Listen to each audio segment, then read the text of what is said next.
Now that game was sick. I'm curious if Doom 2's any good. Huh. Everyone says Doom 2 sucks. Well, I guess there's only one way to find out, and that's to play it for myself. So I played through Doom 2 a few times. First on Hurt Me Plenty, then twice on Ultraviolence. I thought this game was really fun. It has a similar relationship to Doom 1 as Super Mario Bros. Has to the Lost Levels, where it's kind of an upgraded version of the same engine, but with harder levels, new enemies, and there's a new weapon and power-up. There's a lot of things people criticize this game for that I don't think are just valid critiques. Sometimes I agree, but usually they just seem wildly false. And it's weird because there's a handful of videos that just all parrot the same oddly similar false criticisms.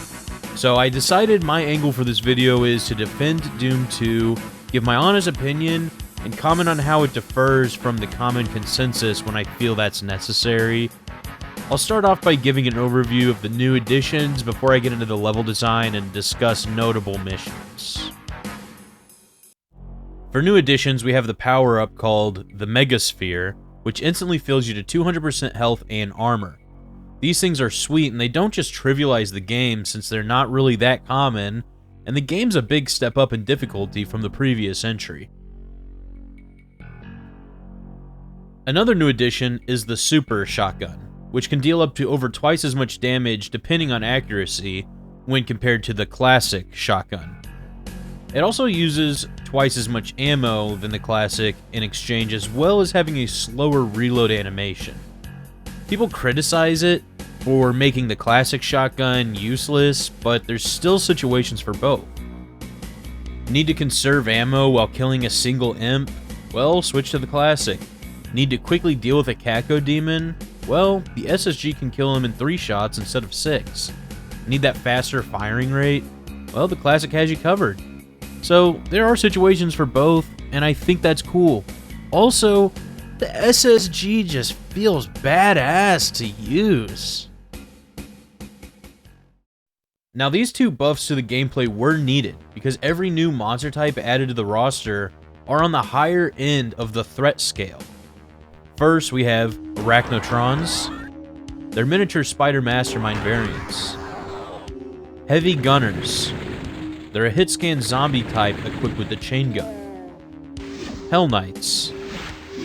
Less tanky variant to the Baron. Pain Elemental. Similar to Caco demons, but their projectile is a lost soul instead of a fireball. Big Backs. I have 2 number 9s, a number 9 large, a number 6 with extra dip, a number 7, 2 number 45s, 1 with cheese, and a large soda.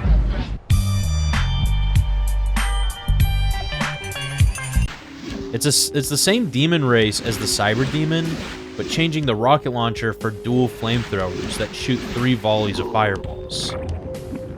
Revenants.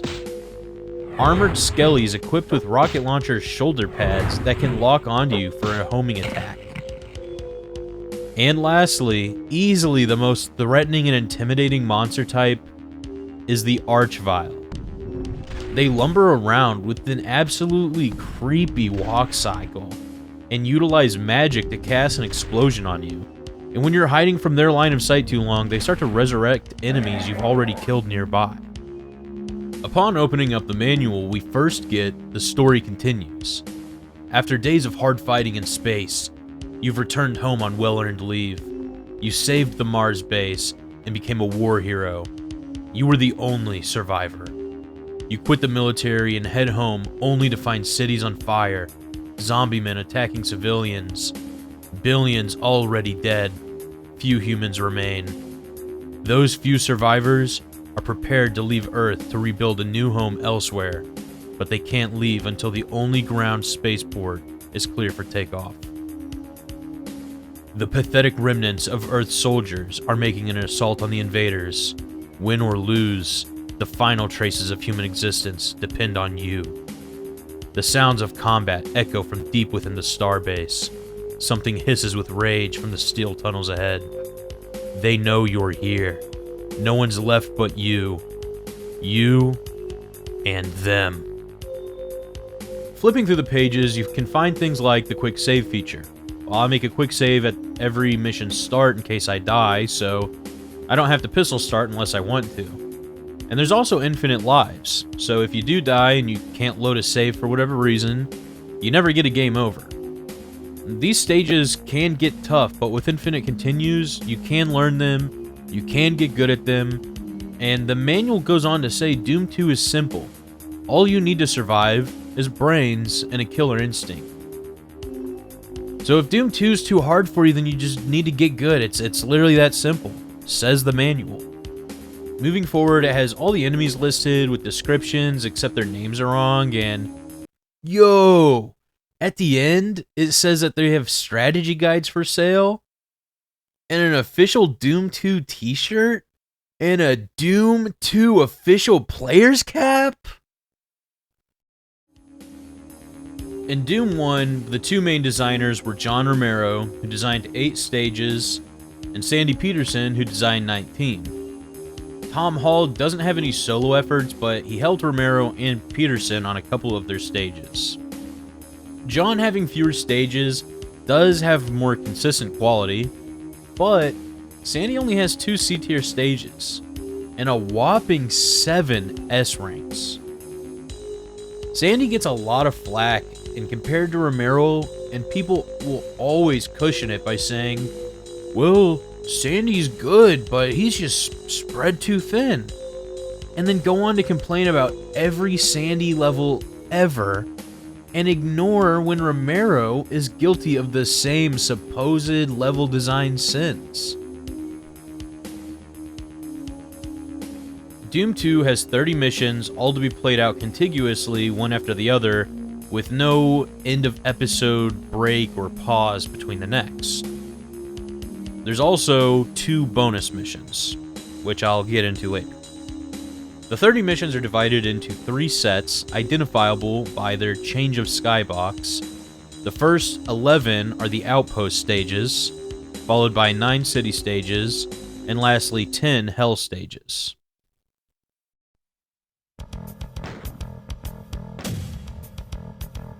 The first set take place in military outposts, oftentimes subterranean areas featuring metallic walls, sewer systems, nuclear waste leakage, and poorly lit corridors. All these stages are fairly high in quality, and I can tell you which is my favorite despite having many contenders. But I can't pick out any as my least favorite because I really do enjoy them all. Stage 1 Entryway, which is a Petersen map, is too short and too easy, but it's very iconic, and it is the first mission, so it makes sense. Followed by Underhalls, which introduces the SSG, as well as plenty of overly dark hallways, setting the tone for the rest of the game. The Gauntlet introduces the Chain Gunner in yet another short, simple, solid mission.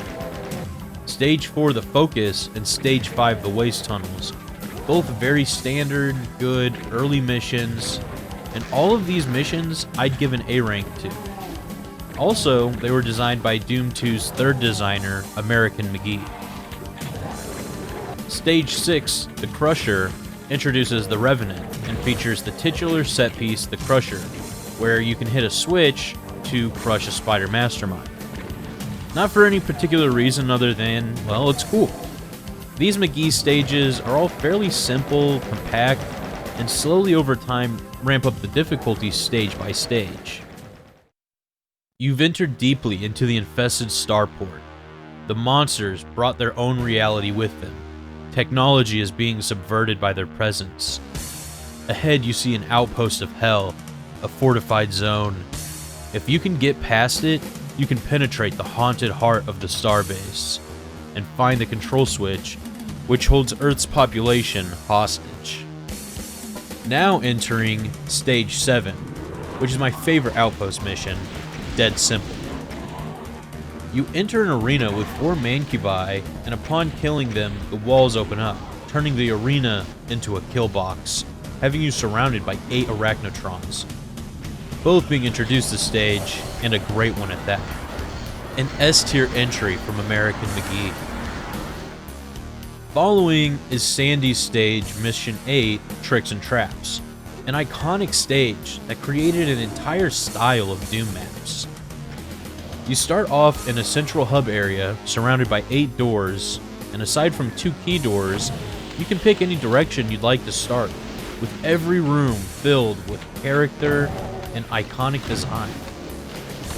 Because this is a Sandy Petersen map, of course these retro gaming YouTubers are desperate to criticize and be over-analytical of this stage, unlike how they treat Romero and McGee. An example of this is saying that having invulnerability artifacts ruins the stage because it takes away the tension. Well, here's why they're wrong. You enter the Cyber Demon room. Well, if you're smart, you cause infighting to get them to kill each other, and then you have a free invuln for another room, helping you save on resources like health and ammo. Or, of course, you can use the invuln here, but there still are stakes. Your God mode has a time limit, and there's a Cyber Demon and 15 Barons in this room, and the door locks behind you. So you have to take out as many as possible as quickly as you can so you don't die when your invuln does run out. The idea that a temporary buff makes the entire mission have no stakes is just proof that these criticisms lack a deep understanding of design, especially when it comes to Doom 2. And these critics are just desperate to give their hot take for a few clicks. Well, actually it's someone else's hot take and they're all just copying that one person, which is even more sad. Now another thing people like to complain about is death pits. Oh, you failed at the platforming properly, you fall into damaged floors, and now you can't escape. You can either reload your save or wait to die. Thanks, Sandy. Well, I guess none of these whiners have ever played a Mario game, because if you fail at platforming in Mario, you can fall into a pit and die.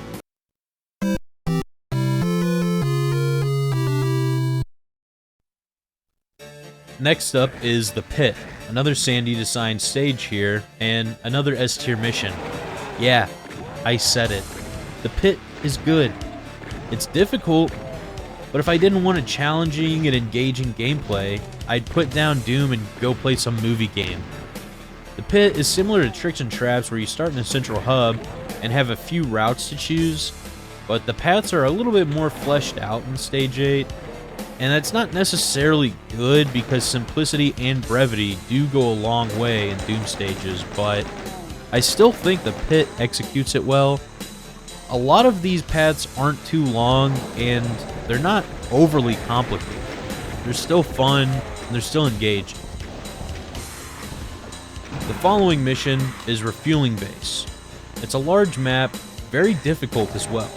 I enjoy it. Following is our first Romero entry, Circle of Death, Stage 11. Of course, it's a Romero stage, so everyone loves it. Well, I actually agree. It's a fine mission, the map layout is very straightforward, it also introduces the Archvile, and yeah, he's terrifying. But yeah, I love this stage. You won! Your victory enabled humankind to evacuate and escape this nightmare, leaving you to be the last man on Earth. Zombies and demons are your only neighbors. You sit back and wait for death, content you saved humanity. Just then, you receive a message from space. Sensors have located the source of the invasion. If you go there, you may be able to block their entry. The base is at the heart of your home city, not far from the starport. Slowly and painfully, you get up and return to the fray. Now we move on to the massively hated city stages. 9 missions, 3 Romero, 1 McGee, and 5 Sandy. First is The Factory by Sandy, and admittedly, I do find it pretty generic.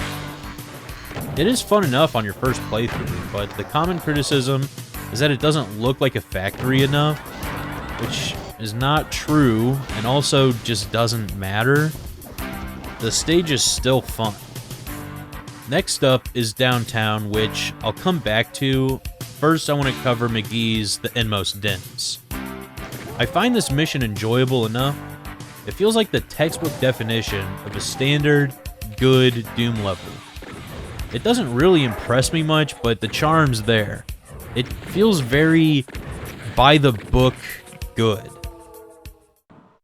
So now we have the commonly compared Downtown by Sandy and Industrial Zone by Romero. Everyone loves to point out bad things about Downtown. A stage designed to look like a city. It has a grid layout with tall square buildings, and you go into each building to search for keys to progress. And admittedly, it very much so is a where the fuck do I go kind of level. Oh, and of course there's an arrow that points you in a direction, which according to everyone online is just so awful. How could Sandy do this to us? Romero would never. Oh, except he does in Industrial Zone, and it's required to get the blue key to unlock the stage's exit. But no one ever mentions that, but they'll cry up a river about Sandy's arrow in Downtown. Arguably, Sandy's arrow is less egregious. If you remove that arrow, you're still gonna find the stairwell it points you to. Now, I think probably, yeah, you should just spawn in front of the staircase and face it, like, that would be a better solution. It's the first thing you're probably gonna go do. It's the first thing you should go do is go up those stairs, so I don't know why you don't, but you can't say that about Romero's arrow. It's just worse in every way. Furthermore, with Industrial Zone, if there ever was a stage that didn't feel like a city, it's not Downtown. Industrial just feels more like a military outpost. Downtown is built like a city. I've been to cities. I don't know about you guys. I've been to cities, and Downtown looks like the cities. Everything people complain about Downtown for, Industrial is more guilty of. Yet it gets a pass because Romero's name on it. What did Sandy ever do to you guys? You get my point. Anyways, Downtown, B tier. Industrial Zone, C tier. It's the worst Doom 2 stage, and it's the only C tier. And it was made by Romero. Taking a break from the city stages, which so far have been okay at worst, other than the mediocre Industrial Zone that is, we have the 2 secret missions you can access after finding a secret exit. The first is titled Wolfenstein, and it's a recreation of the first map in Wolf 3D. I think it's a neat inclusion, not difficult by any means, but that's fine. I wish they would have made these rooms not as massive. They should have been smaller and more compact to keep the action up and close and personal. And the following is the super secret mission, Gross, which is a recreation of the first boss of Wolfenstein 3D, but instead of fighting Hans Gross, you fight the Cyber Demon. Again, cool, but would have been a lot cooler if they put Hans in the fight instead of yet another Cyber Demon encounter. They put in the Wolf 3D SS soldiers, so I don't know why they chose not to add Hans. The stage is also full of power-ups like the Megasphere, plenty of battery cells, ammo clips, shotgun shells. It helps get you stocked back up on ammo, health, and armor before we get you back to those city missions. Alright, on to the suburbs, which is definitely my favorite city stage. The layout's fun, not too complicated, secrets are nice. There's also an Easter egg in this map, where one of the houses is modeled after designer Sandy Petersen's home, which people often cite this as, oh, another case of Sandy running out of ideas, but it's cool, and they're just nitpicking. The reason this is my favorite stage is just the sheer amount of enemies. I'm sure there are stages with more, but being a medium-sized map, with how many there are, and so many Mancubi, Revenants, Cacos, Imps, even an Archvile, and the placement of them. What trigger causes them to ambush? The action never pauses with this mission. It's so tense in such a fun way. Tenements by Romero's a good map. It's very hit scan heavy, but most of the enemies you can target from a distance to try and get them before they get you. It's a very standard, enjoyable mission. Next is Sandy's The Courtyard, which is similar to a larger, more fleshed out Dead Simple. You have a large open area with monsters flooding in surrounding you. The stage is fun on your first playthrough, but on returns, you know where you're going, and you can speedrun this mission really fast, and that's really fun to do. Mission 19, The Citadel. Another classic where the fuck do I go Sandy maps. Is what I thought the first time playing this. So you need 3 keys to unlock the exit. You can see the blue key, but you can't get to it. The red requires you to find a teleporter, and the yellow is behind a switch puzzle. But the blue key's fucked up. You need to find a secret wall that hides a lift, and using that lift, you can run and jump over a wall that brings you to a fort full of countless hit scanners, imps, a crusher. But inside, there's 5 gateways. 4 bringing you to places you've already accessed, causing you to backtrack back here. And the 5th being taking you to the blue key. And now you don't know which teleporter goes where, so maybe you'll get lucky and it won't take all 5 tries to figure out which one it is. Yeah, this sounds pretty awful, right? Well, you don't actually need the blue key. No, you only need the red key and either the yellow or blue. I haven't seen anyone mention this, but I've seen everyone complain about the stupid blue key issue and the map being too cryptic, which, hey, I thought that way at first. But when I found out you don't need the blue key, it kinda changes everything. Now, Sandy is kind of a dickhead for making the blue key be the one that he dangles in front of you, but out of reach, making you always think about it. That's the one you need. You find the other 2. Well, how do I get the blue one? Okay, I found the exit. I didn't really pay attention to it, but I just ran past it because I know I need the blue key. Well, it turns out you don't. Now, knowing what I do know, as well as some tricks to clip through barriers and skip the hidden lift jump, the stage isn't that bad. It is very exploration heavy, which makes it different from a lot of Doom maps. It's certainly not an A tier, but it's not awful, and so after playing it a few times and really learning to appreciate this map, I give it a B. Gotcha is the final stage of the city missions. You finally reach your home city, and it's surrounded by an ocean of boiling blood. This is the peak of hell on Earth as a setting. The game starts off with the invasion having already started.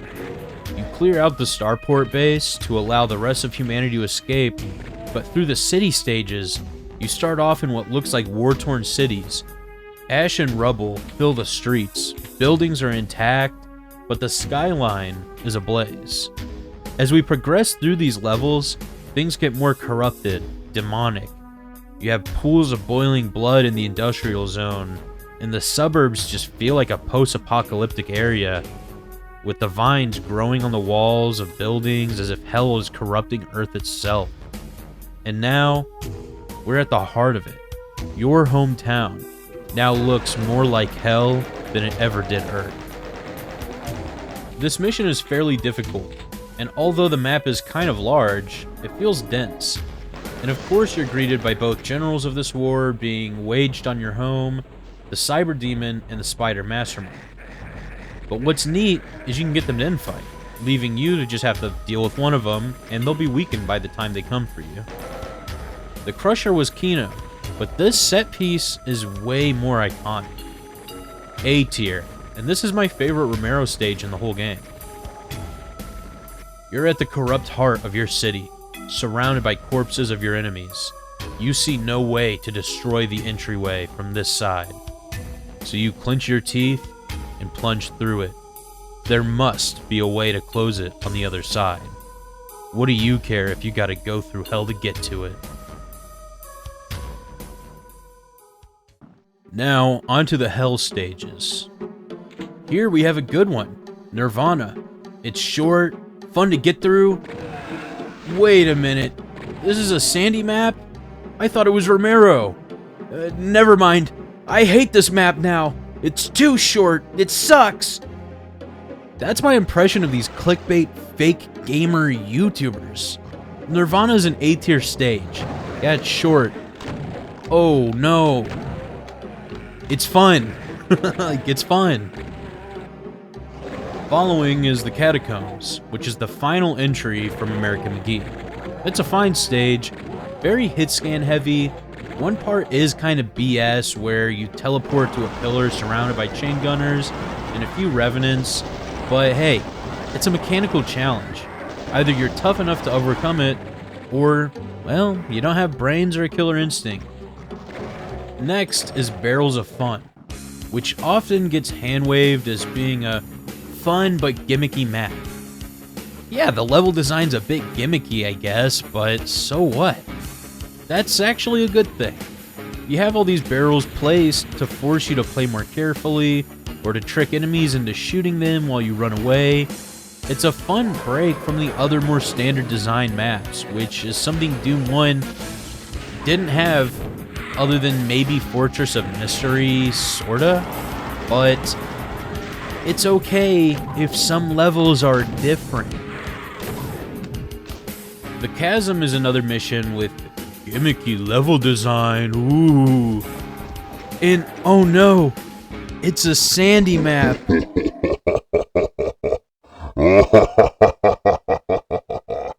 Well, let's see what it's gonna be this time. The first half of the stage is relatively standard. Run around killing demons, search for power-ups, ammo, keys, which honestly, not really needed. I wish it would have leaned further into the gimmick of this level. The second half of this map has you walk around a very thin path, almost like a tightrope, killing demons or crossing the chasm to reach the door to make progress. People say that Doom's movement is too floaty and imprecise to do this kind of challenge. They say that, but then they seemingly manage to beat the mission, so I guess Doom's movement does allow this to work. And it's not that hard either. I fell off once or twice, but if you just take it slow and stop to kill enemies when needed, it's not that bad. People say the stage is too hard, and I think I know why. In other missions, you can just play on an easier difficulty to get through them, but here, you can't. You just have to get good. Bloodfalls is the only map designed by Sean Green. It's a nice stage, short, straightforward, good difficulty, pretty standard. The notable thing about it is the final area. You got this arena that gets flooded with a handful of chain gunners, revenants, and even an archvile. It's nothing special, but it catches you by surprise, making it memorable.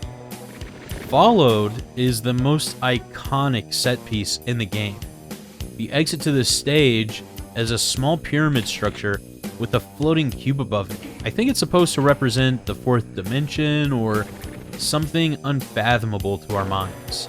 I guess you enter through it and into a deeper part of hell, the spirit world. The Abandoned Mines by Romero is a nice mission. Not too long, very difficult. I like the setting. You're in a mine shaft that's been swallowed deep into hell, acting as some sort of entrance from one evil, satanic world we've been to before from Doom 1 into a more twisted and corrupt pit only the most demonic creatures reside. Following is Monster Condo, which is a much longer mission full of countless enemies and plenty of tough ones too. This mission is a late game skill check and endurance test. It's fun. I wish it was a little shorter. You could say that about a lot of missions in this game, but it's still good. Stage 28, the Spirit World. This is a fairly large map with plenty of threatening enemies, and from the aesthetics we can tell we're deep in hell now. There's plenty of ammo and power-ups here to let you just blitz through the Army of Darkness. You can say that kills the tension of this map, but I don't think it was meant to be very tense. I think it was meant to be fun, and a break from the previous few very challenging, lengthier missions. And it's also followed by a difficult, longer mission as well. So this is my favorite hell stage because it's just fun to mow down zombies before the game ends. Stage 29, The Living End, by Romero is a great final challenge. It challenges every skill you've needed so far. Tough enemies, hordes of enemies, platforming, resource management, pick-up paths, and slight exploration. It's great. And following is the final boss, the Icon of Sin. Romero designed the boss while Sandy made the map. For the boss, they knew they wanted to have a weak spot for you to hit, but the only way they could make it happen is if they made the boss stationary. It's a cool concept, but it doesn't work as well as I'd like. The boss shoots spawn cubes at you while you ride up a lift and try to shoot him in the brain 3 times. It's not bad, but I wish there was more to it. Maybe you could have had multiple Icon of Sin walls, or the Icon of Sin is a barrier before revealing the true final boss. I think there could have been something a little more interesting. Doom 1 was a phenomenal game, and Doom 2 has more amazing standard Doom maps, but they also decided to get more experimental with things, and that brings so much to this game that Doom 1 didn't have. Doom 1 had short, straightforward maps, or they had longer, somewhat puzzly maps, and that was it. Those 2 kinds. This game has those, but it also introduces the kill box maps, the tricks and traps genre non-linear maps, the downtown suburbs sandboxy kind of maps, the set piece maps like the Crusher and Gotcha. Oftentimes I think all the hate is just lazy clickbait, since their arguments just don't seem valid most of the time. Yeah, some stages are a bit rough on your first playthrough, and others could be trimmed down a little bit, but this game changes things up a lot, and it takes time to get used to. There's a lot to Doom 2 that Doom 1 never dared to try, and I understand why, but with Doom 1 and also the modding scene of '94, this game had to offer something you couldn't get elsewhere, and it nails it. Doom 2 does not suck, everyone's wrong. They just don't understand Doom beyond a surface level from what I've seen. Now, I thought Doom 1 was a perfect game, and I still think it is. But Doom 2 somehow found a way to improve on the formula with its additions to the enemy roster, the SSG, and as well as trying new things and experimenting with the level design. Now that said, Doom 2 is not just an improvement of Doom 1, but also somehow a more flawed experience. There are more times in this game where the designers commit some sort of sin, or they could have used a little bit more polish. People say this game was a rushed cash grab because of a poorly worded tweet from Sandy, but you can tell it's not. This game was a passion project, and you can tell by the charm. You might not agree with my points in this video, but I hope you can enjoy it, and it's a take that others aren't giving. Instead of conforming to the common consensus of this game, I wanted to address it, and hopefully change the narrative away from saying something's bad because it was made by Sandy and not Romero. If you enjoyed this content and want more, this entire month is Doom Month. Check out my previous Doom 1 video, or maybe Nail's video on the first year of Doom mods. In a few days, there's going to be another Doom video, and it'll be followed by a few more Doom videos. So, if you made it this far, please like and subscribe. Thanks for watching.